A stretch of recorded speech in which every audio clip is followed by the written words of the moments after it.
الحمد لأهله والصلاة على أهلها أما بعد فأعوذ بالله من الشيطان الرجيم بسم الله الرحمن الرحيم إن الصلاة تنهى عن الفحشاء والمنكر صدق الله العظيم وقال تعالى وإذا سألك عبادي عني فإني قريب أجيب دعوة الداع إذا دعان فليستجيبوا لي وليؤمنوا بي لعلهم يرشدون صدق الله العظيم اللهم صل على سيدنا ومولانا محمد وبارك وسلم.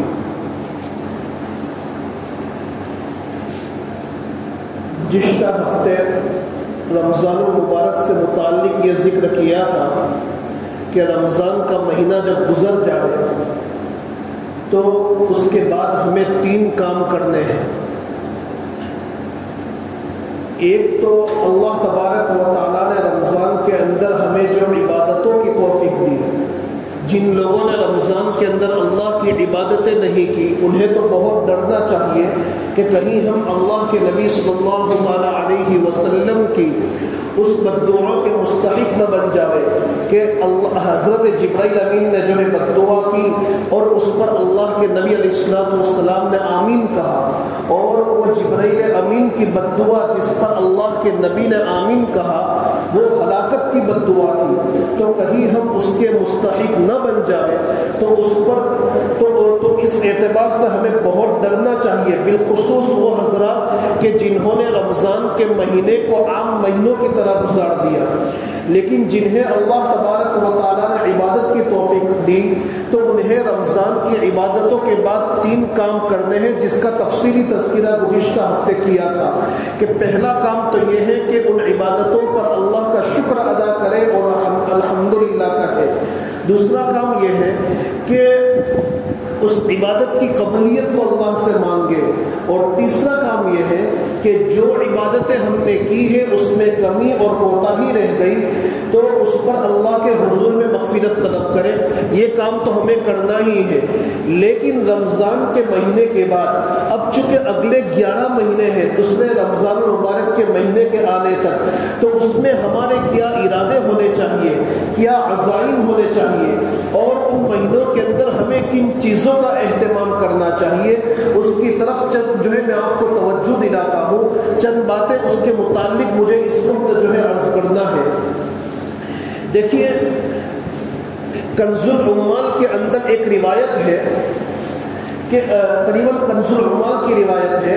کہ حضرت عائشہ صدیقہ رضی اللہ عنہا ارشاد فرماتی ہے کہ جناب نبی کریم سرور دو عالم صلی اللہ علیہ وسلم نے ارشاد فرمایا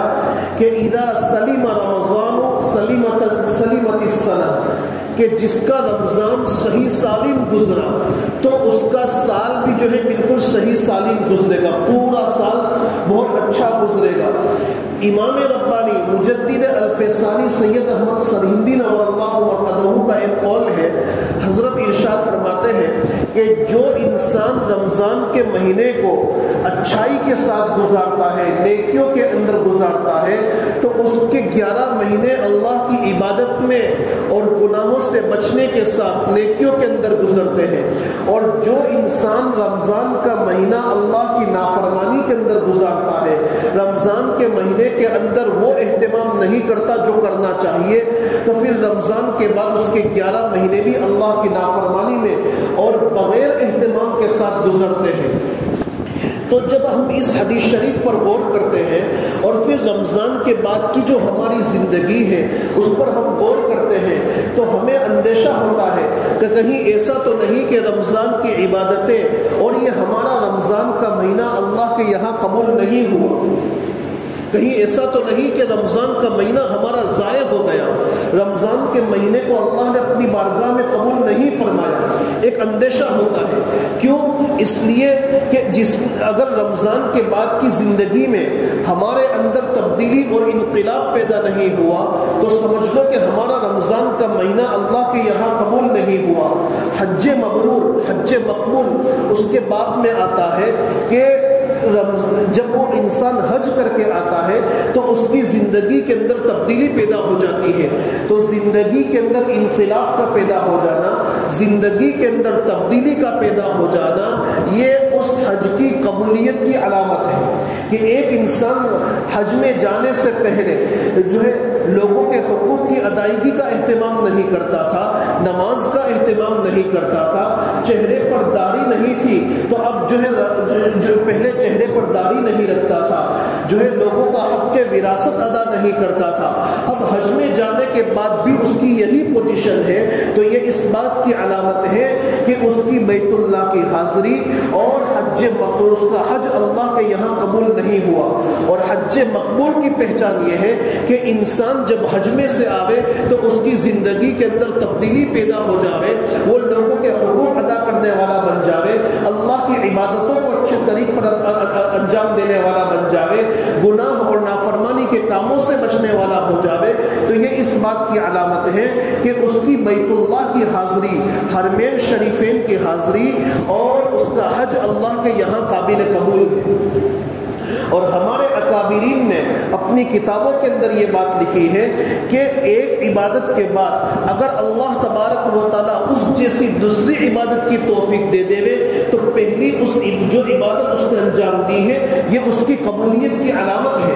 عبادت کی قبولیت کی علامت ہی یہی ہے کہ اس عبادت کے انجام دینے کے بعد اس جیسی دوسری عبادت کی توفیق ہو جاوے. اور اس کی مثال یوں دی ہے کہ مثلا ایک آدمی فجر کی نماز پڑھتا ہے، اس نے فجر کی نماز پڑھ لی، اب فجر کی نماز پڑھنے کے بعد اس کو ظہر کی نماز کی توفیق ہو گئی تو یہ اس بات کی علامت ہے کہ اللہ تبارک و تعالیٰ نے اس کی نماز فجر قبول فرما لی، اس کی نماز فجر قبول فرما لی. تبھی جا کر اللہ تبارک و تعالیٰ نے اس کو دوسری مرتبہ اپنے گھر میں حاضری کی توفیق دی. اسی لیے میرے بھائیوں ہمیں اپنی زندگی کے اندر دیکھنا چاہیے کہ ہم جو عبادتیں کرتے ہیں، نیکی کے کام کرتے ہیں، تو وہ عبادتیں اللہ کے یہاں قبول ہوتی ہے یا نہیں. ان عبادتوں کے بعد ہماری زندگی کے اندر تبدیلی پیدا ہوتی ہے، اللہ کی طرف توجہ پیدا ہوتی ہے، گناہوں سے بچنے کا جذبہ پیدا ہوتا ہے اور دوسری مرتبہ عبادت کرنے کی طرف ہمارا جی لگتا ہے. تو یہ اس بات کی علامتیں ہیں کہ یہ پہلے جو ہم نے عبادتیں کی ہیں وہ اللہ کے یہاں قابل قبول ہے. اسی لیے اگر ہماری نمازیں قضا ہو جاتی ہے، دوستوں کی نظر ہو جاتی ہے، کھیل کود کی نظر ہو جاتی ہے، یا پھر میچوں کے دیکھنے میں ہماری نمازیں چھوٹ جاتی ہیں، یا دکانوں پر گراہکوں کی نظر ہو جاتی ہے، تو پھر میرے بھائیوں پھر اسی طریقے سے سفر میں ہماری نمازیں قضا ہو جاتی ہے. تو ہمیں یہ سمجھنا چاہیے کہ اس سے پہلے کی جو نمازیں تھی وہ اللہ کے یہاں قبول نہیں ہوئی، تبھی تو اللہ تبارک و تعالیٰ نے دوسری مرتبہ اپنے سامنے سر جھکانے کی توفیق نہیں دی. تو یہ بہت بڑی چیز ہے. باقاعدہ کتابوں کے اندر یہ بات لکھی ہے کہ ایک عبادت کے انجام دینے کے بعد دوسری مرتبہ اسی عبادت کی توفیق ہو جانا یہ اس پہلی والی عبادت کی قبولیت کی علامت ہے. تو اسی طریقے سے رمضان کا مہینہ ہے کہ اب یہ رمضان کا مہینہ جو گزر گیا تو اب ہم اپنی زندگی کے اندر غور کریں کہ رمضان کے مہینے سے پہلے میری زندگی کے اندر جو برائیاں تھی، میں لوگوں کے حقوق ادا نہیں کرتا تھا، میری زندگی میں نمازوں کا اہتمام نہیں تھا، میں جو ہے رمضان سے پہلے اپنے چہرے پر سے سنت رسول کو داڑھی کو کاٹتا تھا، اب رمضان کے بعد بھی کاٹ رہا ہوں، رمضان کے بعد بھی میری زندگی میں نمازوں کا اہتمام نہیں، رمضان کے بعد میری زندگی کے اندر قرآن پاک کی تلاوت کا اہتمام نہیں، رمضان کے بعد میں رمضان کے بعد لوگوں کے حقوق ادا نہیں کرتا، لوگوں کا حق کے وراثت ادا نہیں کرتا، لوگوں کو اپنی ذات سے تکلیف پہنچاتا ہوں. تو یہ اس بات کی علامت ہے کہ رمضان کی عبادتیں اللہ کے یہاں قابل قبول نہیں. اس لیے کہ اللہ کے نبی علیہ السلام کا صاف فرمان ہے کہ اذا سلیم رمضان سلیمت السنہ، کہ جس کا رمضان صحیح سالم گزرا تو اس کا سال بھر جو ہے صحیح سالم گزرے گا۔ اسی روایت کے تحت حضرات محدثین نے لکھا ہے کہ ہر انسان رمضان کی عبادتوں کے بعد اپنی زندگی پر غور کرے کہ اس کی زندگی کے اندر انقلاب پیدا ہوا یا نہیں، اس کی زندگی کے اندر پہلے کے مقابلے میں سدھار پیدا ہوا یا نہیں۔ اگر سدھار پیدا ہوا ہے تو سمجھ لو کہ رمضان کی عبادت قابل قبول ہے، ہم نے رمضان اچھا گزارا ہے۔ اور اگر رمضان کے بعد ہماری زندگی کے اندر تبدیلی پیدا نہیں، رمضان سے پہلے جیسے ہم نمازوں کے وقت سوئے پڑے رہتے تھے اور غفلتوں کے اندر پڑے رہتے تھے، آج پانچوں مسجدوں کی اذانوں کی آوازیں ہمارے کانوں میں پڑنے کے بعد ہم خواب غفلت کے اندر پڑے رہتے ہیں، تو یہ اس بات کی واضح علامت ہے کہ ہمارا رمضان اللہ کی بارگاہ میں قابل قبول نہیں۔ اور ڈرنا چاہیے کہ کہیں ہم جبرائیل امین کی اس بددعا کی، اس ہلاکت والی بددعا کے مستحق نہ بن جاوے جس پر اللہ کے نبی صلی اللہ تعالی علیہ وسلم نے اپنی آمین کی مہر لگائی کہ ہلاک ہو جائے وہ شخص کہ جس نے رمضان کا مہینہ پایا اور اپنی مغفرت نہیں کروائی۔ ڈرنا چاہیے انسان کو، اس پر اللہ کے نبی علیہ الصلوۃ والسلام نے آمین کہا ہے۔ تو یہ ہے کہ رمضان کے بعد ہمیں اپنی زندگی کے اندر تبدیلی پیدا کرنی ہے۔ تو آج کی مجلس میں بتلانا یہ ہے کہ آئندہ کی جو ہماری زندگی ہے ہمیں کتنی چیزوں کا اہتمام کرنا ہے۔ دیکھو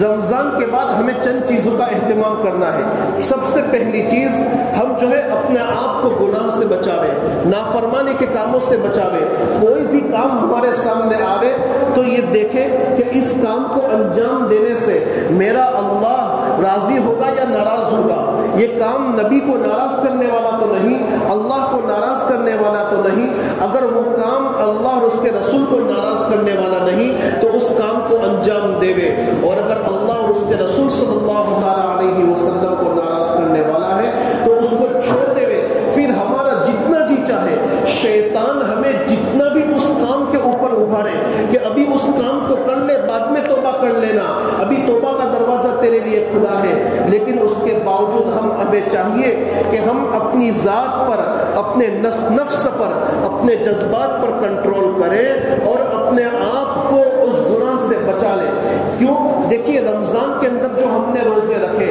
تو ایک ہر انسان رمضان میں روزے رکھتا ہے۔ اب رمضان میں سخت ترین گرمی ہے، تنہائی ہے، روم میں اکیلا ہے، فریج میں ٹھنڈا پانی ہے، کھانا بھی رکھا ہوا ہے، کوئی دیکھنے والا نہیں، لیکن اس کے باوجود سخت ترین گرمی کے اندر انسان اپنی ذات پر کنٹرول کرتا ہے، اپنی پیاس پر، اپنی بھوک پر کنٹرول کرتا ہے، صرف اس بنیاد پر کہ میرا اللہ مجھ کو دیکھ رہا ہے، میرا روزہ ہے، میں پیاس برداشت کر لوں گا، میں بھوک برداشت کر لوں گا، لیکن میں ان چیزوں کو ہاتھ نہیں لگاؤں گا۔ تو اللہ نے اس کے ذریعے سے، اس روزے کے ذریعے سے ہمیں اس بات کی مشق کروائی ہے کہ ہم اپنی ذات پر کنٹرول کرنا سیکھیں، اپنے جذبات پر کنٹرول کرنا سیکھیں۔ جیسے رمضان میں 30 روزے رکھ کر آپ نے سخت ترین گرمی کے اندر بھوک اور پیاس کو برداشت کر کے اپنی ذات پر کنٹرول کر لیا اللہ کے خوف کی بنیاد پر، رمضان کے باہر کی زندگی میں شیطان تمہارے سامنے دنیا کی زندگی کو جتنا بھی خوشگوار بنا کر پیش کرے اور اس کو جتنا بھی اچھا بنا کر پیش کرے اور گناہ کی طرف متوجہ کرنے کی کوشش کرے اور دل و دماغ میں یہ بات ڈالے کہ ابھی کوئی دیکھنے والا نہیں ہے، تیرے لیے توبہ کا دروازہ کھلا ہے، آج گناہ کر لے، بعد میں توبہ کر لینا۔ لیکن میرے بھائیوں، جیسے رمضان میں اللہ کے خوف کی بنیاد پر کوئی دیکھنے والا نہیں تھا، ہم نے بھوک اور پیاس پر کنٹرول کر لیا، یہاں بھی چاہے کوئی دیکھنے والا نہ ہو، ہم اپنے جذبات پر اور اپنی ذات پر کنٹرول کر لے گے۔ جو انسان اپنے جذبات پر اور اپنی ذات پر کنٹرول کر لے گا اللہ کے خوف کی بنیاد پر، تو اللہ تبارک و تعالیٰ اس کو ایمان کی حلاوت عطا کرے گا، ایمان کی چاشنی عطا کرے گا۔ اپنی آنکھوں کو گناہ سے بچا لیا، اپنے کانوں کو گناہ سے بچا لیا، ناجائز چیزوں کے دیکھنے سے، ناجائز چیزوں کے سننے سے اپنے بدن کے ایک ایک عضو کو بچا لیا، اللہ اس کو ایمان کی حلاوت عطا کرے گا،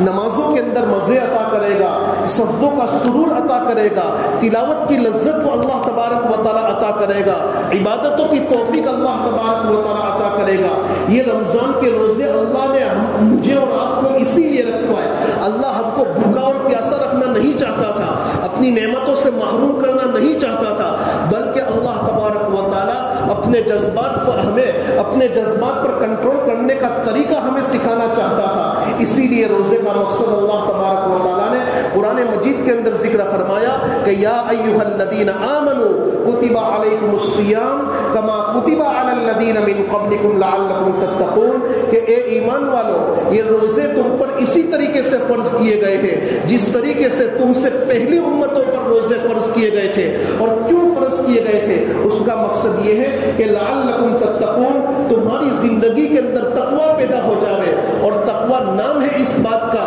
کہ شیطان ہمیں گناہوں کی طرف ابھارے، لیکن ہم اللہ کے خوف کی بنیاد پر، اللہ کے ڈر کی بنیاد پر، اپنے جذبات پر، اپنی خواہشات پر، اپنی ذات پر کنٹرول کر کے اپنے آپ کو گناہ سے بچا لے. اسی کا نام ہے تقوی. رمضان کے روزے اللہ نے ہم کو اسی لیے رکھوائے کہ رمضان کے بعد کی زندگی کے اندر جب بھی کوئی گناہ ہمارے سامنے آ جاوے تو اس پر ہم اپنی ذات پر کنٹرول کر کے اللہ کے خوف کی بنیاد پر ہم اس سے اپنے آپ کو بچاویں. تو پہلا کام کہ چاہے کوئی بھی گناہ کا کام ہو ہم اس سے اپنے آپ کو بچانے کی فکر کریں، اپنے بدن کے ایک ایک عضو کو گناہ سے بچاوے. ورنہ جو انسان اپنے آپ کو گناہ سے نہیں بچاتا، میرے بھائیوں، گناہ کی سزا جیسے ہمیں آخرت میں ملنی ہے لیکن اللہ تعالیٰ گناہ کا وبال دنیا کے اندر بھی اتارتا ہے.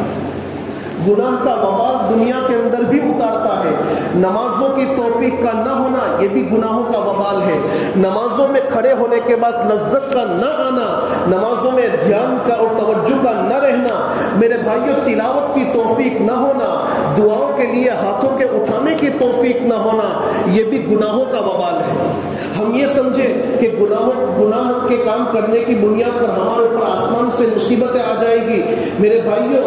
گناہوں کی جو ہے یہ بات نہیں ہے. گناہوں کی بنیاد پر اللہ تبارک و تعالیٰ جو ہے یہ روٹی بوٹی سے محروم نہیں کرتا. گناہوں کی بنیاد پر اللہ تعالیٰ سجدوں کی توفیق چھین لیتا ہے، نیکی کی توفیق چھین لیتا ہے، دعاؤں کے لیے ہاتھ پھیلانے کی توفیق چھین لیتا ہے. آج تو ہم نے یہ سمجھ لیا ہے کہ ہمارے اوپر حالات، جو انسان نیکی کے کام کرتا ہے، بھلائی کے کام کرتا ہے، عبادتوں کے کام کرتا ہے تو اس پر کبھی بھی مصیبتیں جو ہے نہیں آتی. اور جو گناہ کرتا ہے، نافرمانی کرتا ہے، شراب پیتا ہے اور جوا کھیلتا ہے، ناجائز چیزیں دیکھتا ہے تو اس پر تو بڑے حالات آتے ہیں. میرے بھائیوں ایسی بات نہیں. کبھی بھی عبادتوں کی ہم جو ہے یہ حالات کو عبادتوں کے ساتھ جوڑتے ہیں کہ بھائی یہ انسان نماز پڑھتا ہے، نیکی کے کام کرتا ہے، لوگوں کی بھلائی کے کام کرتا ہے اور اتنے تہجد بھی پڑھتا ہے، تلاوت کا اہتمام کرتا ہے، لیکن اس کے باوجود اس پر کتنی مصیبتیں ہیں. اور ایک آدمی جو کبھی نماز میں بھی نہیں دکھتا، جو کبھی نیکی کا کام نہیں کرتا، ہمیشہ نافرمانی کے اندر، لوگوں کی زبان پر بھی اس کا برا نام ہے لیکن اس پر کوئی حالات نہیں، کوئی پریشانی نہیں. میرے بھائیوں یہ ہماری سوچ کا قصور ہے، یہ ہماری سوچ غلط ہے. یہ سمجھنا کہ عبادتوں کی بنیاد پر حالات نہیں آتے یہ چیز غلط ہے. ہم حالات کو عبادتوں کے ساتھ نہ جوڑیں. اگر عبادتوں کی بنیاد پر حالات نہ آتے تو دنیا کے اندر سب سے بڑے عبادت گزار اللہ کے نبی صلی اللہ تعالی علیہ وسلم تھے. آپ پر کبھی حالات نہ آتے لیکن میرے بھائیوں اللہ کے نبی کے راستے میں کانٹے بچھائے گئے. طلاق آپ کی بیوی، آپ کی بیٹیوں کو ہوئی، جو ہے شہر چھوڑنے پر اللہ کے نبی کو مجبور کیا گیا. 2 مہینے تک آپ کے گھر میں چولہا نہیں جلا. حالات تو سب سے زیادہ آپ پر تھے. کوئی کہہ سکتا ہے کہ اللہ کے نبی علیہ السلام عبادت گزار نہیں تھے؟ معلوم یہ ہوتا ہے کہ حالات کی بنیاد پر جو ہے یہ عبادتوں کی بنیاد پر حالات نہیں آئیں گے، یہ ہماری سوچ غلط ہے. لیکن ہاں یہ ضرور ہے کہ جو اللہ کا عبادت گزار بندہ ہوتا ہے، جو نمازوں کا اہتمام کرتا ہے، تلاوت کا اہتمام کرتا ہے، اپنے آپ کو گناہ سے بچاتا ہے، اس پر جتنے بھی حالات آ جاوے، جتنی بھی مصیبتیں آ جاوے، ان مصیبتوں کے اندر اس کی توجہ اللہ کی طرف ہوتی ہے. وہ لوگوں کے سامنے شکایت نہیں کرتا بلکہ ان حالات کے اندر بھی وہ لوگ اللہ تبارک و تعالیٰ کی رحمت کو تلاش کر لیتے ہیں اور اللہ تبارک و تعالیٰ کا شکر ادا کرتے ہیں. تو یہ ہے تو رمضان کے بعد ہمیں جن چیزوں کا اہتمام کرنا ہے، سب سے پہلی چیز ہے نمازوں کا اہتمام. آج میرے بھائیوں ہم مسلمانوں کے اندر نمازوں کے اہتمام کے عنوان سے سے بڑی کمی پیدا ہو گئی۔ تو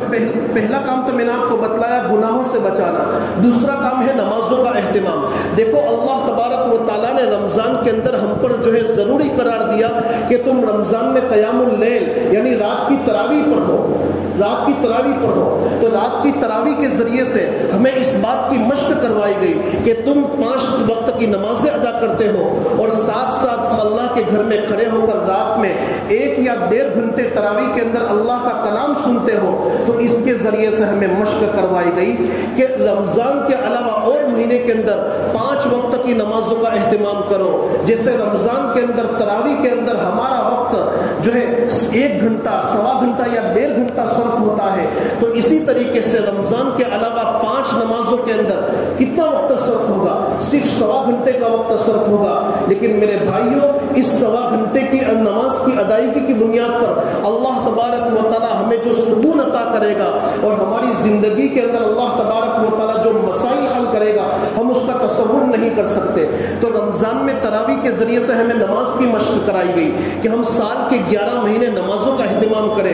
آج میرے بھائیوں ہماری مسجدوں کی پوزیشن یہ ہے کہ اسی مسجد کی بات کر رہا ہوں کہ جب صبح میں نماز کھڑی ہوتی ہے تو پوری صف بھی مکمل نہیں ہوتی، اور جب سلام پھیرتے ہیں تو سوا صف ہوتی ہے، اور بڑے بڑے نوجوان جن کو اللہ نے طاقت دی ہے وہ اللہ کے گھر میں نہیں آتے، اپنے گھروں کے اندر سوئے پڑے رہتے ہیں۔ میرے بھائیوں، یہ اللہ کے عذاب کو دعوت دینے والی بات ہے۔ آج دشمنان اسلام کی طرف سے ہماری مسجدوں کو چھیننے کی باتیں کی جا رہی ہے تو ہمارا خون کھول اٹھتا ہے۔ میرے بھائیوں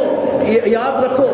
5 مسجدوں کی اذانوں کی آوازیں ہمارے کانوں میں پڑنے کے بعد مسجد میں ہم اگر نہیں آتے تو یہ اس بات کی واضح علامت ہے کہ اذان میں مؤذن یہ کہتا ہے حی علی الصلاۃ حی علی الفلاح، آؤ نماز کی طرف، آؤ کامیابی کی طرف۔ ہم اپنی نماز نہ پڑھ کر مسجد میں نہ آ کے اپنے عمل سے اس بات کا اعلان کرتے ہیں کہ تم پکارتے رہو، ہمیں نماز سے کوئی تعلق نہیں، ہم مسجد میں نہیں آئیں گے۔